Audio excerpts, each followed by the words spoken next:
भगवान भोलेनाथ की असीम कृपा, बड़ी अनुकंपा, बड़ा आनंद। शिव महापुराण की पावन कथा में हम सभी जिन भैरवनाथ का बड़ी निष्ठा, बड़ी भक्ति से पूजन करते हैं, ऐसे भैरवनाथ जी महाराज कैसे प्राकट हुआ, उनका कैसे प्रादुर्भाव हुआ, भगवान भोलेनाथ का ये जो रूप कहे जाते हैं काल भैरव भैरवनाथ जी, उनका प्राकट, उनका अवतार, उनका प्रादुर्भाव कैसे हुआ, आइए बड़े भाव से, बड़ी निष्ठा के साथ श्रवण करते हैं। सूत जी महाराज कहने लगे सोनकार ऋषियों से, सोनकार ऋषियों, श्रवण, कीर्तन और मनन के द्वारा भगवान शिव को जो प्राप्त नहीं कर पाते या अथवा जो मुक्ति प्राप्त नहीं कर पाते, उनके लिए शिव महापुराण में वर्णन आया है। व्यास जी ने लिखा है कि वो लिंगार्चन करें, शिव जी के ज्योतिर्लिंग का पूजन करेंगे तो उन्हें सायुज्य मुक्ति मिल जाएगी। सूत जी के कहे वचनों अनुसार सोनकार ऋषियों ने कहा, महाराज ये लिंग कैसे प्रकट होगा? बोले आपने जैसे ये बात कही है, ऐसे ही एक बार सनकाद ऋषिगणों ने नंदकेश्वर जी महाराज से श्रवण की पूछा। नंदकेश्वर जी महाराज ने बताया कि भगवान शिव का जो पूजन है ज्योतिर्लिंग में भी है और बेर के रूप में भी है, माने लिंग बेर दोनों पूजन होता है। भगवान शिव निर्गुण निराकार ब्रह्म भी है और सगुण साकार पर ब्रह्म भी है। लिंगार्चन ज्योतिर्लिंग के रूप में भी पूजन होता है और भगवान बेर का मतलब मूर्ति के रूप में भी भगवान शिव का पूजन होता है। सनत कुमार जी महाराज ने कहा, बोले महाराज शिव दोनों रूप में प्रकट हुए तो ज्योतिर्लिंग कहाँ से प्रकट होगा? तो पुरा कल्पे महाकाले प्रपन्ने लोक विश्रुते आयुध्येता महात्मानो ब्रह्म विष्णु परस्परम। नंदकेश्वर जी महाराज ने कहा, हे संत कुमार जी, पुरा प्राचीन समय में, कल्प में, पहले के कल्प में, प्रारंभ के कल्प में भगवान विष्णु का और ब्रह्मा जी का युद्ध परस्पर हुआ। सनकार ऋषिगण आश्चर्यचकित हुए, भगवान विष्णु का ब्रह्मा जी का युद्ध कैसे? बोले एक बार ब्रह्मा जी आए विष्णु के पास में और आकर कहने लगे, हे विष्णु मैं तुमसे बड़ा हूँ, मैं सृष्टि की रचना करता हूँ, इसलिए आप मुझे प्रणाम कीजिए। विष्णु जी ने कहा, आप तो हमारे नाभि से कमल जो उत्पन्न हुआ उससे प्रकट हो गए, आप कैसे बड़े हो गए? आप हमारे पुत्र हो। आपस में वाद विवाद होने लगा, अंत तक स्थिति ये हो गई कि दोनों में युद्ध प्रारंभ हुआ। रणभूमि में, युद्ध भूमि में आए ब्रह्मा जी और विष्णु जी, दोनों का युद्ध शुरू हो गया। बड़े बड़े देवता आकर के इस युद्ध का दर्शन कर रहे हैं, घबरा गए। अब तो स्थिति अस्त शस्त चलते चलते ब्रह्मा जी और विष्णु जी दोनों अस्त्रों का प्रयोग करने लगे। माहेश्वरास्त्र और पशुपतास्त्र जैसे युद्ध के समय अस्त्रों का प्रारंभ किया तो आज देवता घबरा करके भगवान भोलेनाथ के पास में गए। त्राहे माम पाहे माम करते हुए भगवान गजब हो गया। भगवान ने कहा, मैं सब जानता हूँ इस समय क्या चल रहा है। प्रार्थना करने पर भगवान भोलेनाथ गढ़ों के संग में समारांगण में आने वाले हैं। भोलेनाथ ने कहा, सभी पहुंचो। स्वयं परमात्मा बादल की छटाओं में छिप करके उस युद्ध का दर्शन करने लगे। जैसे ही माहेश्वरास्त्र और पशुपतास्त्र चलने वाले थे, तत्काल भोलेनाथ ने एक लीला कर दी कि महानल स्तंभ विभीषणाकृति बहुतन मध्यतले स निष्कल। विशाल एक बहुत बड़ा स्तंभ के रूप में अग्नि के समान जलता हुआ ज्योतिर के स्वरूप में लिंग प्रकट कर दिया। ज्योतिर्लिंग जब प्रकट हुआ, तेजदीप्यमान विशाल काय ब्रह्मा विष्णु दोनों के मध्य में प्रकट हुआ। दोनों ने देखा तो आश्चर्यचकित हो गए। ब्रह्मा जी कहने लगे, ये कहां से आया, कैसे आया? विष्णु ने कहा, चलो इसकी जानकारी करते हैं।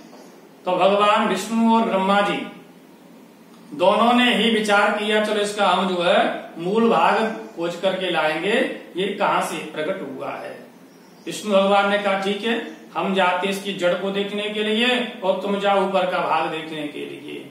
तो इत्युक्ता शूकर तनु विष्णु तस्यादिमीयवान तथा ब्रह्म हंस तनु तदंतम वीक्षितम ययो।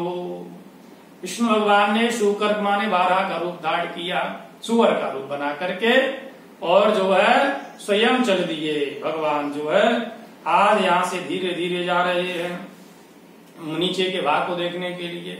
ब्रह्मा जी ने हंस का रूप बनाया, ऊपर का भाग देखने के लिए गए। विष्णु भगवान हजारों वर्ष व्यतीत हो गए, पाताल लोक तक भ्रमण करके आए, लेकिन इसका अंत मूल भाग नहीं खोज पाए। अब जो है हंस के रूप में ब्रह्मा जी जा रहे हैं, बहुत वर्ष व्यतीत हो गए, लेकिन इसका अंत नहीं देख पाए। इसका जो मध्य और आदि और अंत है क्या। ब्रह्मा जी महाराज के सामने आज केतकी पुष्प दिखाई दिया। केतकी से पूछा, भैया तुम कहाँ और कैसे जा रहे हो। तो ददर्श केतकी पुष्पम किंचित वच्युतमद्भुतम। हे केतकी पुष्प, तुम यहाँ कैसे दिखा आए हो, कहाँ से टूट करके गिरे हो, क्या बात है। देखो ये केतकी जो पुष्प था, उस समय भगवान भोलेनाथ जब युद्ध चल रहा था ब्रह्मा जी का विष्णु का, तो अंतर्दृष्टि के द्वारा देख रहे थे। तो हास प्रयास हुआ, भगवान शिव जी के ये सिर पे विराजमान था, सुशोभित हो रहा था। जैसे भगवान का सिर हिला तो केतकी पुष्प गिर गया। केतकी वसी आई तो भगवान ने वो गिरा दिया। अब गिर गया तो गिरते ही महाराज शिवलिंग जो प्रकट हुआ उसकी वो देख रहा है, कहां से आया कैसे आया। केतकी ने कहा, भैया मैं भगवान शिव के सिर पे विराजमान था, बड़ी कृपा थी, आज मैं भी गिर गया उनके हास प्रयास में, और मैं भी इसका अभी तक भी देख नहीं पाया कहां से प्रकट हुआ है। इसका आदि का भाग मैंने नहीं देखा। ब्रह्मा जी ने कहा, इसका मतलब हम भी इस देखने के लिए जा रहे हैं तो सब बेकार चले जाएगा, व्यर्थ का परिश्रम है। केतकी ना बिल्कुल सही बात। तो भैया आओ तुम एक काम करो, क्या कि तुम जो विष्णु भगवान के पास चलना और अब कह देना कि ब्रह्मा जी ने आदि का भाग देख लिया। स्तंभाव तो बीच दो दात्रा साक्ष्यम अच्युत इत्युक्ता केतकम तत्र प्रणनाम पुनः। ब्रह्मा जी ने कहा, देखो इस स्तंभ का आदि का भाग हमने देखा है, ऐसा तुम विष्णु जी से कह देना, और ये कहना मेरे मैं साक्षी हूं इसका। तो ब्रह्मा जी के कई वचनानुसार केतकी ने कहा, ये तो गलत है, असत्य नहीं बोलना चाहिए। बोले परिस्थिति में असत्य बोलने से कोई दोष नहीं लगता, तुम चलो।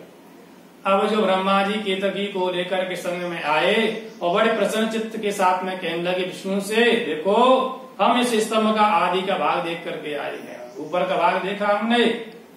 ब्रह्मा जी से वचन सुन करके विष्णु भगवान ने कहा, भैया हम तो देख के आए नहीं, हम तो थक करके इसी रणभूमि में आ गए युद्ध स्थल में। ब्रह्मा जी ने कहा, तो आप छोटे हो गए, केतकी साक्षी है। केतकी ने हाँ इन्होंने देखा।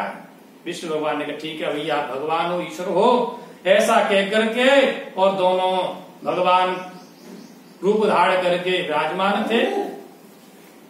उस समय सूत जी कहने लगे, सोनका ऋषियों, आज उसी समय ब्रह्मा जी महाराज को भगवान का रूप बतला करके, और जो है भगवान विष्णु मानने लगे।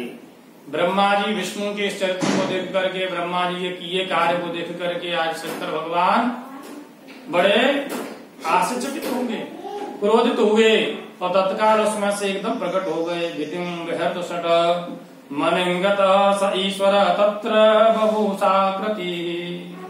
तत्काल भगवान भोलेनाथ एकदम प्रकट हुए, और प्रकट होने के बाद में आज भोलेनाथ ने ब्रह्मा जी से कहा, ब्रह्मण तुमने ये ठीक नहीं किया, आपने मूल भाग ब्रह्मा विष्णु ने नहीं देखा तो सत्य बताया, और आपने इसका आदि का भाग नहीं देखा तो फिर भी झूठ बोल दिया। विष्णु भगवान से बड़े प्रसन्न हो गए हैं आज, और प्रसन्न होकर कहा, तुम्हारी इस जग में बड़ी बड़ी पूजा हुआ करेंगी, तुम चिंता मत करो, तुम्हारा उत्सव होगा।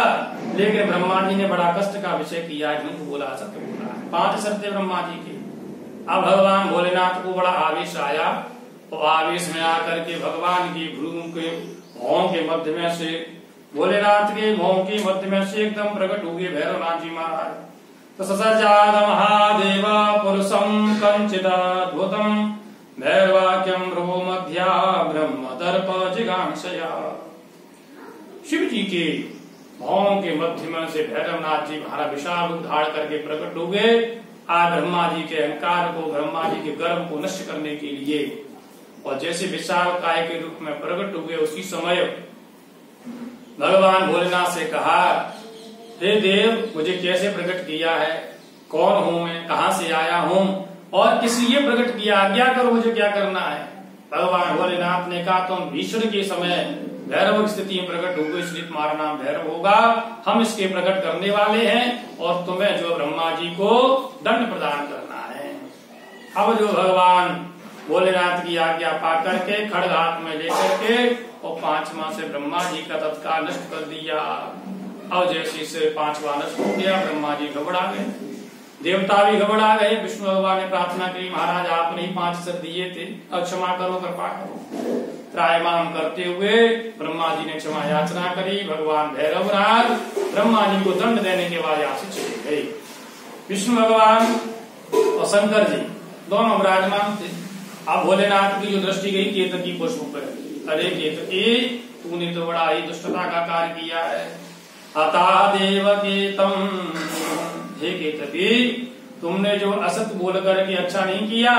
देवे केतक दुष्टस्त्वम षट्दूरम तुभ्यः, हे केतकी, अब मैं तुझे यहाँ से दूर फेंक दूंगा, न तुम हमारी पूजा में रहोगे और न ही किसी कार्य में रहोगे। अब केतकी बड़ा दुखी हुआ, अन्य गणों ने उसे दूर करना चाहा, हाथ जोड़ करके निवेदन किया, महाराज कैसे भी करके मुझ पे कृपा करो, क्यों कि अब मेरा जीवन निष्फल हो गया, आपकी पूजा में नहीं मैं आ सकता, तो फिर मेरा जीवन बेकार है। ब्रह्मा जी और विष्णु जी शंकर जी तीनों देख रहे। भगवान भोलेनाथ ने कही, देखो केतकी, अब तो हमारी पूजा में हम स्वीकार नहीं करेंगे, हमारी वाणी असत्य नहीं हो सकती, लेकिन अन्य देवों की पूजा में आप स्वीकार किए जाओगे और मंडप आदि का कार्य होगा, उस समय भी आपका प्रयोग किया जाएगा, आपकी अनुभूति रहेगी, आपको अलंकृत किया जाएगा, आपकी शोभा रहेगी। उस समय केतकी पुष्प ऐसा कहकर के भगवान भोलेनाथ आनंद हुए। ब्रह्मा जी ने और विष्णु ने दोनों ने मिलकर के षोडशोपचार से भगवान के ज्योतिर्लिंग का सकल रूप का पूजन किया। भगवान भोलेनाथ बड़े प्रसन्न हुए। देखो आज कितना पवित्र और आनंद का दिन था। दिन में तथा पुण्यम भविष्यति महत्तरम, शिवरात्रि प्रिया। आज का जो दिन है बहुत ही विशेष दिन होगा। आपने मुझे इस दिन मैं इस दिन प्रकट हुआ हूँ और आपने पूजन किया, इस शिवरात्रि नाम से विख्यात होगी और जो कि मुझे बहुत ही प्रिय है। शिवरात्रि के दिन जो कोई मानव जितेंद्रिय होकर के भगवान का निराहार पूजन करता है वो 1 वर्ष के फल को प्राप्त कर लेता है। कोई शिवरात्रि के दिन पूरे दिन निराहार रह करके रात्रि में 4 पैर की पूजा करे तो महाराज 1 वर्ष की पूजा का फल प्राप्त कर लेता है। कितना बड़ा महत्व होता है शिवरात्रि के दिन भगवान की पूजा करने से। भगवान भोलेनाथ के यत्फलम पूजायाम वर्षमेकम निरंतरम तत्फलम लभते सद्य शिवरात्रि मदर्चना। इसलिए भगवान का ज्योतिर्लिंग का जो पूजन करेगा वो भगवान भोलेनाथ की कृपा से सब कुछ प्राप्त कर लेगा। जगत में जीवन में भुक्ति और मुक्ति को भी प्राप्त कर लेता है। भोले बाबा ने कही, देखो जिस स्थान पर ये ज्योतिर्लिंग प्रकट हुआ है वो स्थान अरुणाचल नाम के स्थान से विख्यात होगा। अग्नि के पर्वत के नाम प्रादुर्भाव हुआ है, अरुणाचल नाम से विख्यात रहेगा। बहुत बड़ा तीर्थ होगा। जो भी प्राणी यहाँ पूजा पाठ धर्म करेंगे या शरीर त्यागेंगे उनको मुक्ति मिल जाएगी। और लिंगार्चन की पूजा करने से सालोक्यम चैव सामीप्य सारूप्यम शास्त्रदेव चढ़ साहुज्यमिति पंचैते क्रियादीना फलम मतम। भगवान के ज्योतिर्लिंग के पूजन करने से कुछ भी दुर्लभ नहीं है, कुछ भी अप्राप्त नहीं है, सब कुछ प्राप्त हो जाता है। भगवान की सालोक्य मुक्ति मिलती है, सामीप्य मुक्ति मिलती है, सारूप्य मुक्ति, साष्टी और सायुज्य 5 प्रकार की मुक्ति भगवान प्रदान कर देते हैं। इतनी बड़ी भगवान की महिमा है। ज्योतिर्लिंग का पूजन करने से, भगवान के लिंग रूप में पूजन करने से जीवन का हर कार्य सिद्ध हो जाता है। अगर कोई धरा पे एक लिंग स्थापन करके और भगवान की पूजा करता है उसे भगवान के तादुर्य स्थिति की, सारूप्य स्थिति की अनुभव होने लगता है, स्थिति बन जाती है। शिव पुराण में भोलेनाथ कहते हैं कि मत साम्य में एक लिंगस्य स्थापने फलमेरितम द्वितीय स्थापिते लिंगे मदैक्यम फलमेव ही। भगवान ने कहा एक लिंग की स्थापना से मेरे सारूप्य की स्थिति हो जाती है और दूसरे लिंग में मेरी एकता की प्राप्ति होती है। इसलिए भगवान भोलेनाथ ने कहा है जो भी लिंगार्चन करेगा संसार के सब कुछ पदार्थों को प्राकृतिक के सुखों को भोग करके अंत में मुझे ही प्राप्त कर लेता, भगवान के शिवलोक को प्राप्त कर लेता है। इसीलिए भगवान भोलेनाथ की ज्योतिर्लिंग की महिमा अनंता अनंत है। चाहे जैसे पूजन करो भगवान का कल्याण ही कल्याण प्राप्त होता है।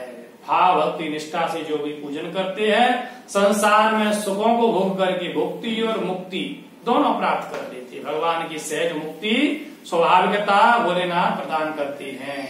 इतनी बड़ी महिमा है। भैरवनाथ ने तम को दूर करने के लिए ब्रह्मा जी को असत्य बोलने के कारण रूप धारण किया। ऐसे भैरवनाथ जी का हम आज भी पूजन करते हैं और भगवान शिव का ही रूप है। और भैरवनाथ जी महाराज की जय, शंकर भगवान की